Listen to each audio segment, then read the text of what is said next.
લોકોની મેન્ટાલિટી કેવી કે જેમને ખબર નથી 6:30 થાય માર્કેટમાં મુવમેન્ટ આવે છે, કેન્ડલ અપ ડાઉન થાય છે, પણ શેને લીધે થાય છે?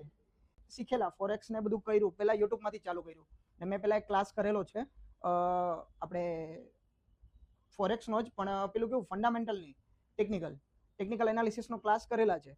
પણ પછી એક બે વાર મેડમનો કોન્ટેક્ટ બી કરેલો, પણ તે બેચ દૂર પડતી, કારણ કે કતારગામમાંથી બેસવા આવવાનું, પછી શીખતા બધું યુટ્યુબમાંથી ને એ રીતના. પછી મોટા વરાછા તમારી બેચ આવી ત્યારથી ચાલુ કર્યું, જોઈન કર્યું ને પછી અત્યારે બસ ગ્રુપ છે અમારું 4 થી 5 જણા ગ્રુપમાં. અત્યારે અમે બેસીને ડિસ્કસ કરીએ અને ચાલુ કરીએ છીએ.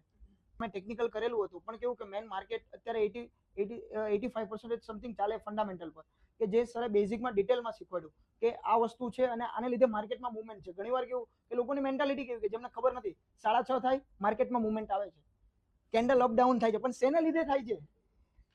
કોઈને એવું હોય, ઘણા લોકોની મેન્ટાલિટી એવી કે અમે શીખા પેલા હતું કે ભાઈ તમે મહિનાના પહેલા શુક્રવારે તમારે જોવો ને તો માર્કેટમાં મુવમેન્ટ હોય, તમારે દિવસે ટ્રેડિંગ કરવાનું જ નહીં પહેલા. પણ એ શેના લીધે આવે? સાહેબે અમને શીખવાડ્યું ડિટેલિંગમાં કે એ આવે છે તમારે એનએફપી ના લીધે, કે કઈ રીતના છે બેઝિક ડિટેલમાં એમણે બધું શીખવાડ્યું. અને બીજી વસ્તુ પેલી બી સારી છે કે કોઈ બી ક્લાસ તમારો મિસ થયો હોય તો તમે પાછો અટેન્ડ કરી શકો છો.